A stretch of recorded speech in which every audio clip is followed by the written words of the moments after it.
هو الذي جعل الشمس ضياء والقمر نورا وقدره منازل لتعلموا عدد السنين والحساب ما خلق الله ذلك إلا بالحق يفصل الآيات لقوم يعلمون۔ یہ سورہ یونس کی آیت نمبر 5 ہے۔ اللہ سبحانہ و تعالی کے فرمان کا خلاصہ ہے، وہی اللہ تعالی ہے جنہوں نے سورج کو چمکدار بنایا اور چاند کو روشن بنایا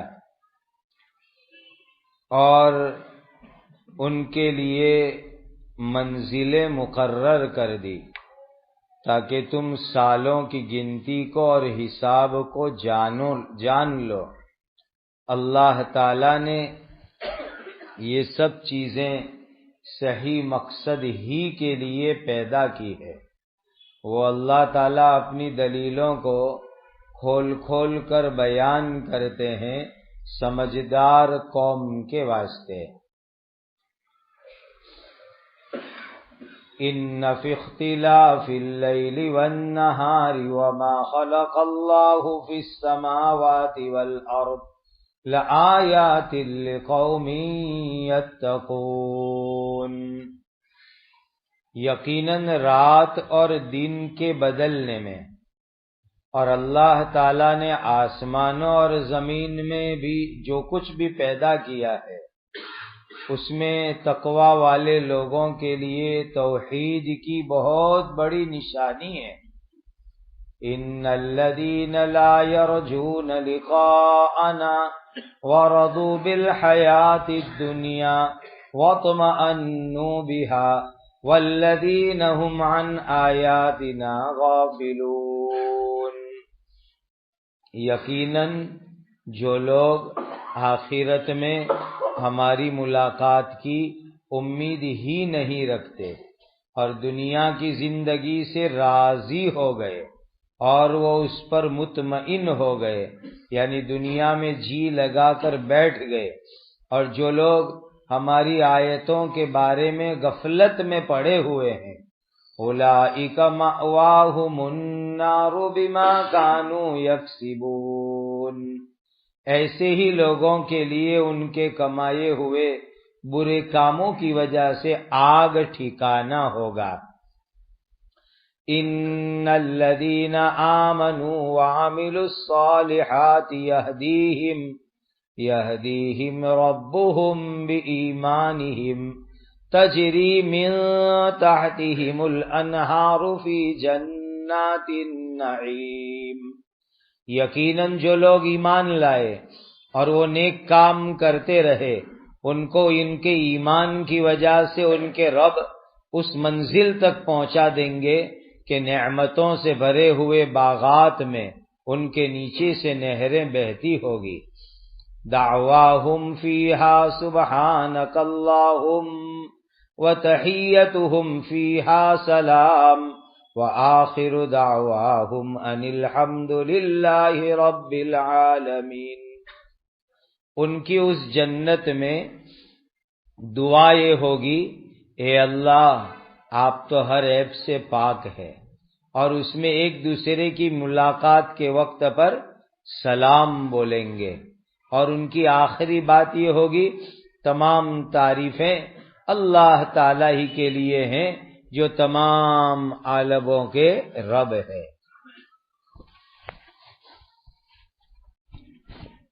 اللہ تعالی نے اس 5 نمبر کی آیت کے اندر ایسا سمجھو کہ آسمان کے اندر سورج، چاند، ستاروں کا جو نظام ہے، جس کو اردو عربی میں فلکیات کہتے ہیں، گجراتی میں کھگوڑ شاستر کہتے ہیں، انگریزی میں اسٹرولوجی کہا جاتا ہے، وہ پورا فلکیات کا فن ایک آیت کے اندر سمو دیا گیا، بلکہ پورا فلکیات کا فن اگر کھولا جائے تو بھی اس ایک آیت کی تفسیر نہیں ہو سکتی۔ ایسا زبردست اللہ تعالیٰ نے اس ایک آیت کو بنایا۔ اللہ نے سورج کے اندر سے ایک روشنی بنائی۔ سورج کی روشنی تیز ہوتی ہے، اور چاند کے اندر جو روشنی بنائی وہ دھیمی دھیمی ہلکی ہلکی بنائی۔ سورج کی روشنی کے اندر گرمی ہے، چاند کی روشنی کے اندر ٹھنڈک ہے۔ سورج کے اندر جو ہے اللہ تعالیٰ نے جو روشنی رکھی ہے اس میں تقریباً 7 کلر ہے۔ اسی لیے بعض مرتبہ جب آسمان کے اوپر بارش کے زمانے میں ایک آدھے راؤنڈ جیسا میگھ دھنوش گجراتی میں کہتے ہیں، وہ کبھی جھم جاتا ہے تو اس میں 7 الگ الگ کلر نظر آتے ہیں۔ یہ حقیقت کے اندر سورج کی جو روشنی ہے وہ ہم کو اس 7 کلر کے اندر نظر آتی ہے۔ تو گویا اللہ تعالی نے سورج کو تیز روشنی والا بنایا، چاند کو دھیمی دھیمی ہلکی ہلکی روشنی والا بنایا، اور اللہ تعالی نے ہر ایک کی منزل بنا دی۔ چاند کے لیے اللہ نے 28 منزل بنائی ہے۔ چاند اس کی جو منزلیں ہیں آسمان پر، 1 مہینے کے اندر وہ تمام منزلوں کا سفر پورا کرتا ہے۔ اس لیے 28 دن چاند نظر آتا ہے، 1 دن غائب رہتا ہے، کبھی 2 دن غائب رہتا ہے، 1 دن غائب رہتا ہے تو ہم کہتے ہیں کہ 29واں چاند ہوا، اور 2 دن غائب رہتا ہے تو ہم کہتے ہیں کہ اس مہینے 30واں چاند ہوا۔ یہ اللہ تعالیٰ کی طرف سے ایک نظام ہے کہ چاند کی جو منزل ہے وہ 28 رکھی اللہ تعالیٰ نے۔ پھر عجیب بات، چاند کی منزل میں غور کرو تو چاند کے ذریعے سے ہمیں حساب، سال، گنتی معلوم کرنا بہت آسان ہے۔ اسی لیے کہ جب مہینے کی پہلی تاریخ کا چاند ہوتا ہے تو وہ چاند بالکل پتلا ہوتا ہے، پھر وہ چاند دھیرے دھیرے دھیرے دھیرے بڑھتا ہے، بڑھ کر کے آدھا ہوتا ہے 7 تاریخ میں، پھر 14 تاریخ کے اندر پورا چاند گول مکمل ہو جاتا ہے۔ اس کو عربی میں بدر کامل کہتے ہیں، پورا چاند۔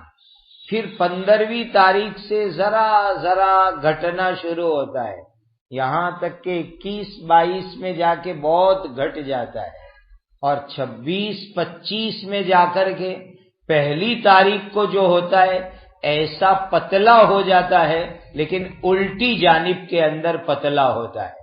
یہ اللہ تعالیٰ کی ایک عجیب و غریب چاند میں ترتیب ہے کہ شروع تاریخ کے اندر وہ پتلا ہوتا ہے، اس کا انداز الگ ہوتا ہے، پھر وہ آہستہ آہستہ بڑھتا ہے اور پورا گول ہوتا ہے، پھر اس میں کمی ہوتی ہے تو الٹی طرف سے کمی ہوتی ہے۔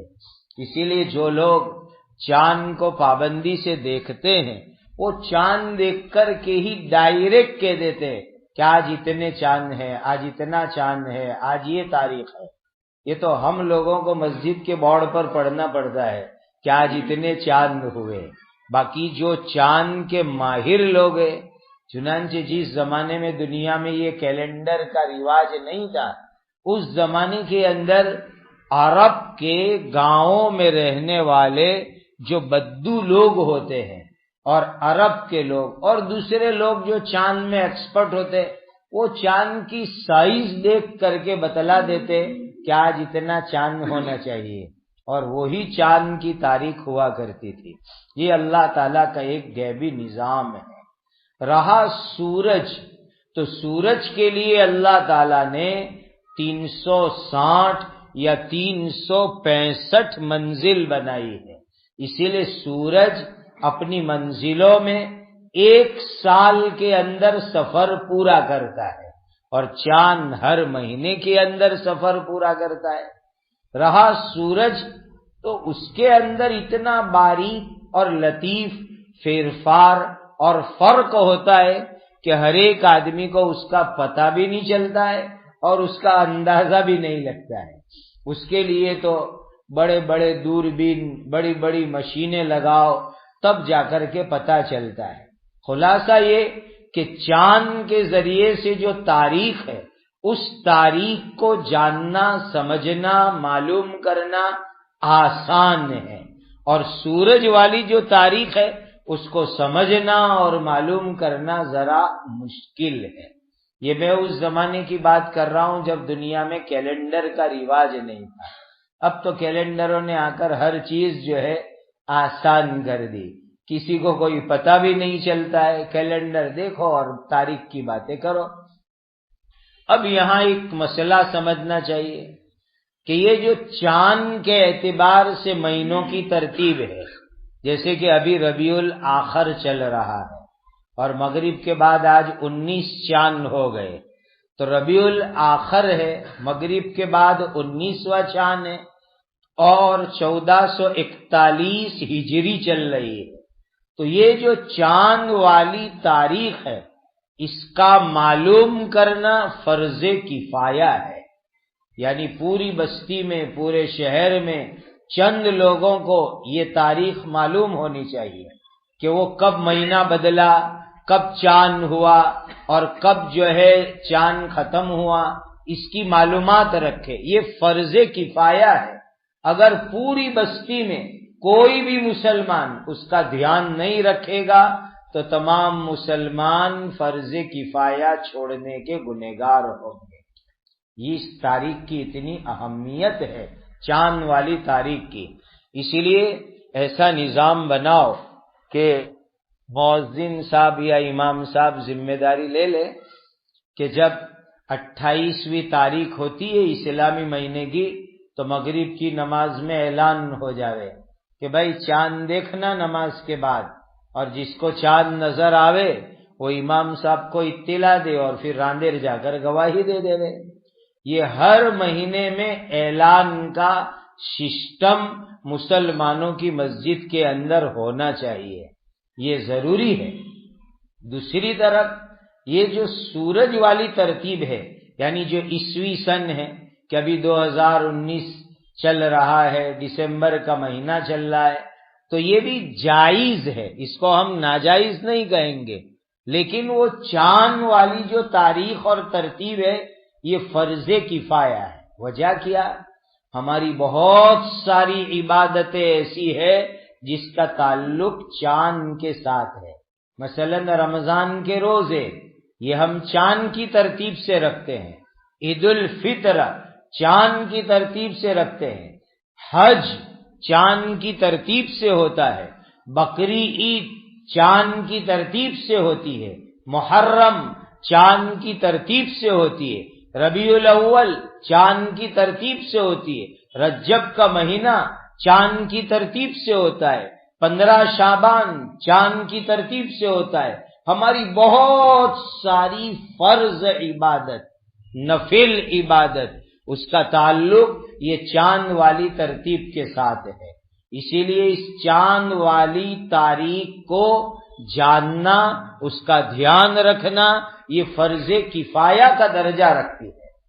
اور یہ سورج والی انگریزی عیسوی سن والی ترتیب وہ بھی جائز ہے۔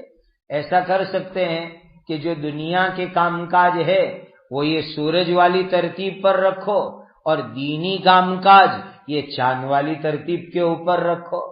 مسجد مدرسے کے اندر پگار چاند والی ترتیب کے اوپر رکھو، تو اس میں جو ہے امام صاحب اور استادوں کو، مؤذن صاحب کو سال میں 11 دن کا پگار زیادہ ملے گا، ان کا ایک فائدہ ہو جائے گا، چونکہ یہ چاند کی ترتیب اور سورج والی ترتیب میں ہر سال 11 دن کا فرق ہوتا ہے، اور 33 سال کے اوپر 1 سال کا فرق ہوتا ہے، اور 100 سال کے اوپر 3 سال کا فرق ہوتا ہے۔ انگریزی اعتبار سے کسی کی 97 سال 97 کی عمر ہوئے تو چاند کے اعتبار سے اس کی 100 سال کی عمر ہوگی. جس کی انگریزی حساب سے 33 سال کی عمر ہوگی اس کی 4 سال چاند کے اعتبار سے 34 سال کی عمر ہوگی. ہر سال 11 دن کا فرق پڑتا ہے. اسی لیے جتنے بھی دینی کام کاج ہے اس میں چاند والی ترتیب رکھو. باقی دنیا کے کام کاج ہے اس میں یہ انگریزی اور سورج والی ترتیب رکھو. یہ بھی جائز کام ہے لیکن یہ فرض کفایہ. دوسری بات یہ کہ حضرت نبی کریم صلی اللہ علیہ وسلم اور صحابہ کرام رضوان اللہ تعالی علیہم اجمعین ان لوگوں نے چاند والی تاریخ کو اپنایا. اسی لیے اس تاریخ کے اوپر چلنے میں برکت ہے چونکہ اللہ کے نبی صلی اللہ علیہ وسلم نے اسی تاریخ کو اپنایا، صحابہ نے اسی تاریخ کو اپنایا، اولیاء امت نے اسی تاریخ کو اپنایا. اس لیے یہ چاند والی قمری ترتیب کو اپنانے میں بڑی خیر ہے، بڑی برکت ہے، بڑی بھلائی ہے. اسی لیے جو ہے اس کا دھیان رکھنا چاہیے. اب تو بہت آسان ہے، مسجد میں آتے جاتے کم سے کم وہاں جو تاریخ لکھی جاتی اس پر ایک نظر ڈال کے جاؤ تاکہ پتہ چلے کہ کون سا مہینہ اسلامی چل رہا ہے. چاند کے اعتبار سے ربیع الاخر چل رہا ہے، کون سا چاند ہے، کب مہینہ بدلے گا، کب سال بدلے گا، اس کا دھیان رکھنا چاہیے. ایک نظر ڈال دو آتے جاتے تو ابھی بہت کافی ہو جائے گا. اس سے بھی ہم کو یاد رہے گا، دھیان رہے گا. جیسے کہ حدیث میں آتا ہے کہ نبی کریم صلی اللہ علیہ وسلم ایام بید کے نفل روزے رکھتے تھے.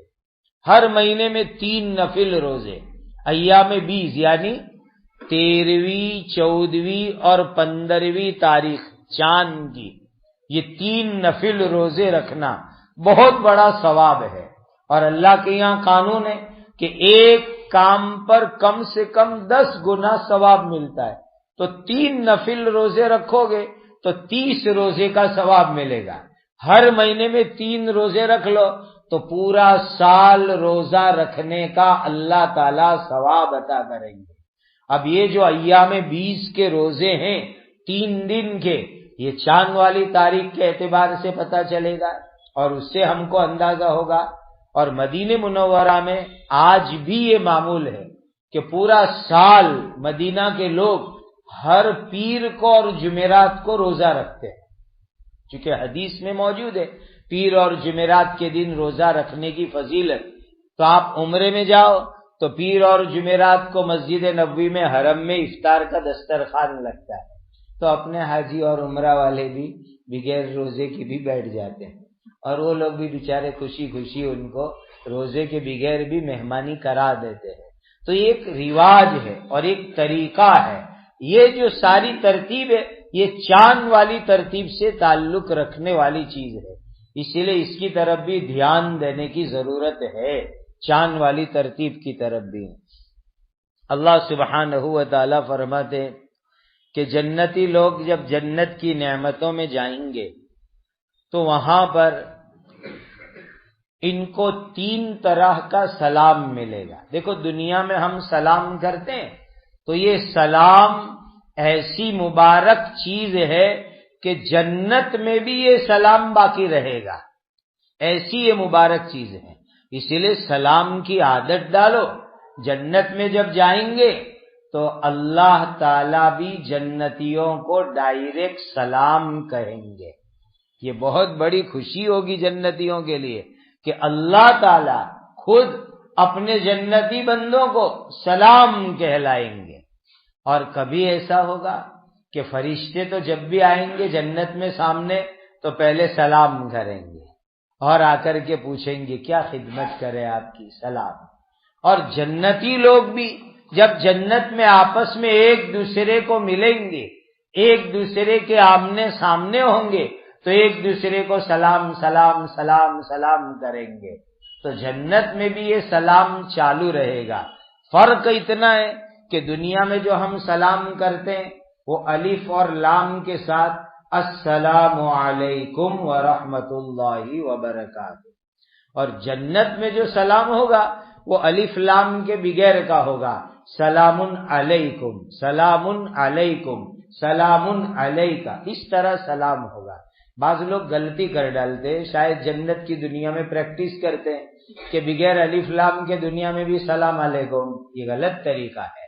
صحیح طریقہ ہے السلام علیکم، اور تینوں چیز کہو ورحمت اللہ وبرکاتہ، یہ دنیا کا سلام ہے، اور جنت کا سلام ہے سلام علیکم، سلام علیکہ، اس طریقے سے۔ دوسری بات، جنت کے اندر ہر نعمت اللہ تعالیٰ ایمان والے کو بغیر مانگے عطا کریں گے۔ دنیا کے اندر تو سگی ماں سے بھی لینا ہو تو کہنا پڑتا ہے، سگے باپ سے بھی لینا ہو تو بولنا پڑتا ہے۔ اللہ تعالیٰ اتنے مہربان کہ جنت کے اندر جنتیوں کو جو نعمت عطا کریں گے بس ان کے دل میں آرزو ہوگی اور وہ نعمت اس کے سامنے پہنچ جائے گی۔ جس چیز کی بھی دل میں تمنا ہوئی، آرزو ہوئی، چاہت ہوئی، اللہ تعالیٰ وہ نعمت اس کے سامنے پہنچا دیں گے۔ جب جنتیوں کو مانگنے کی ضرورت نہیں، بولنے کی ضرورت نہیں، بغیر بولے بغیر مانگے اللہ نعمت دیں گے، تو پھر جنتی لوگ کیا بولیں گے؟ سبحانک اللہم، سبحانک اللہم، سبحانک اللہم، اے اللہ آپ کی ذات ہر عیب سے پاک ہے، اے اللہ آپ کی ذات ہر عیب سے پاک ہے۔ یہ تسبیح جنتی لوگ جنت میں پڑھیں گے۔ لیکن یاد رکھو، دنیا میں جو تسبیح ہے نا وہ ثواب کے لیے، یہاں ہم تسبیح پڑھتے ہیں ثواب کمانے کے لیے، سبحان اللہ، الحمدللہ، لا الہ الا اللہ، اللہ اکبر، لا حول ولا قوت الا باللہ العلی العظیم، درود شریف، استغفار، ثواب ملتا ہے۔ اور جنت کے اندر جو تسبیح پڑھیں گے وہ مزے لینے کے لیے پڑھیں گے، اس لیے کہ وہاں تو ثواب کی کوئی چیز ہے نہیں، وہ تو سب کچھ وہاں سامنے موجود ہے۔ جنت میں تسبیح پڑھیں گے مزے لینے کے لیے، جیسے دنیا میں بہت ساری چیزیں ہم بولتے ہیں مزہ لینے کے لیے۔ جن کو قرآن پڑھنے میں مزہ آتا ہے وہ قرآن پڑھتا ہے اور مزہ لیتا ہے، جن کو ذکر کرنے میں مزہ آتا ہے وہ ذکر کرتا ہے، مزہ لیتا ہے۔ اسی طرح جنتی لوگ جنت میں تسبیح پڑھیں گے مزہ لینے کے لیے، ان کو مزہ آئے گا تسبیح پڑھنے کے اندر۔ اور یہ بھی ہے بعض تفسیروں میں کہ جنتی لوگ سبحانک اللہم کو ایک کوڈ ورڈ بنا دیں گے، کوڈ ورڈ، جیسے کہ دنیا میں جو ہے کوڈ ورڈ ہوتے ہیں تو یہ جنتیوں کا کوڈ ورڈ ہوگا، سبحانک اللہم، سبحانک اللہم، سبحانک اللہم۔ کسی کو کچھ کہنا ہو، کسی سے کچھ منگوانا ہو، کوئی چیز چاہیے تو سبحانک اللہم پڑھو اور وہ چیز مل جائے گی، ایک کوڈ کا لفظ بن جائے گا، اور اس میں مزہ بھی آئے گا اس کو پڑھنے کے اندر۔ اور جب اللہ تعالیٰ کی طرف سے سلام ملے گا، اللہ تعالیٰ کی طرف سے نعمتیں ملے گی، اللہ کی طرف سے بندوں کو نوازا جائے گا، تو بندے کیا کہیں گے؟ الحمدللہ رب العالمین، الحمدللہ رب العالمین، تمام تعریف اللہ کے لیے جو سب عالموں کو پالنے والے۔ یہ جنت کی ترتیب ہوگی۔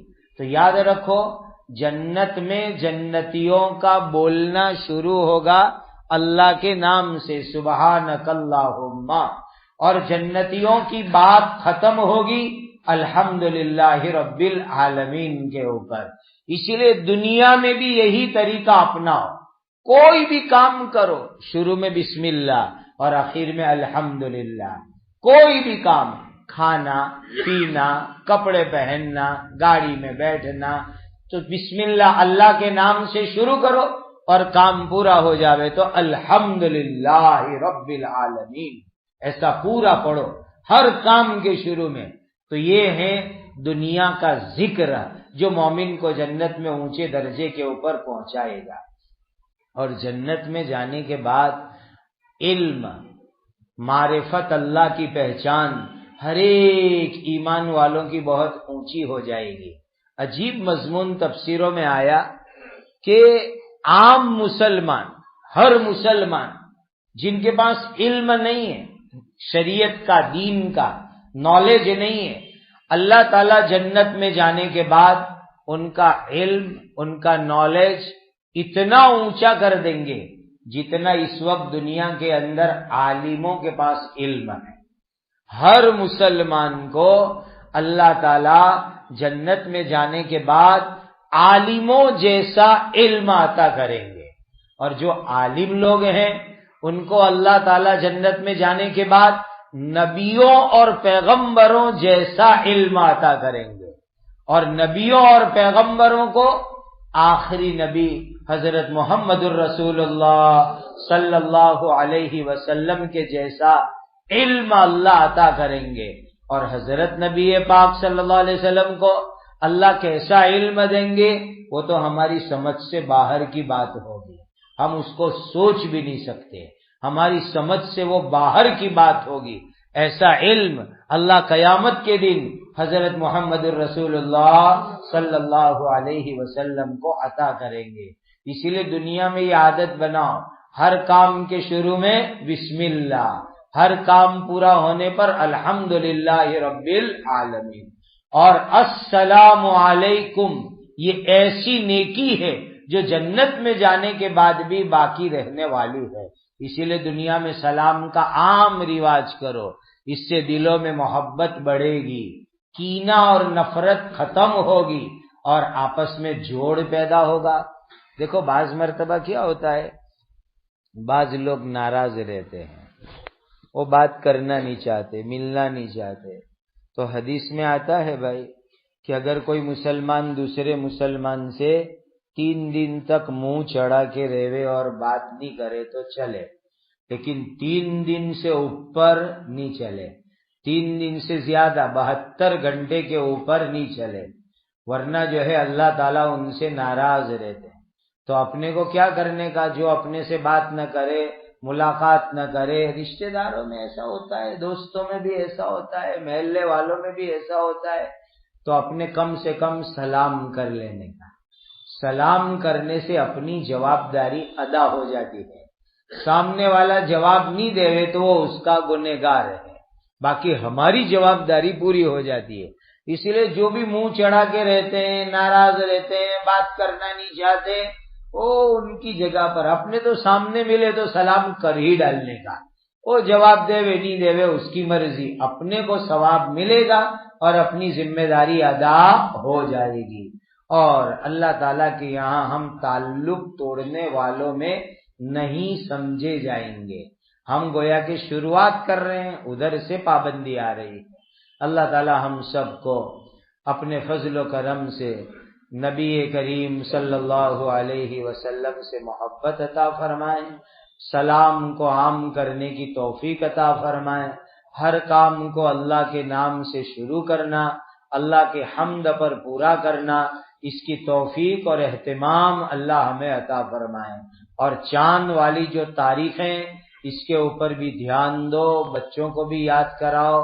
پہلے تو مکتب میں جب بچے آتے تھے تو ان کو اسلامی 12 مہینے بھی یاد کروائے جاتے تھے، تو یہ سلسلہ بھی گھروں میں ہونا چاہیے کہ ماں باپ بچوں کو اسلامی 12 مہینے محرم، صفر، ربیع الاول، ربیع الاخر، جمادی الاول، جمادی الاخر، رجب، شعبان، رمضان، شوال، ذی القعدہ، ذی الحج، یہ 12 مہینے سب یاد کراوے، اور گھر میں تذکرہ ہونا چاہیے کہ بھئی ابھی ربیع الاخر کا مہینہ چل رہا ہے، پھر جمادی الاول آئے گا، پھر جمادی الاخر آئے گا، اب رجب آ گیا، اب شعبان آئے گا، پھر رمضان آئے گی، پھر شوال آئے گا جس میں 1 تاریخ کو عید کرنے کی ہے۔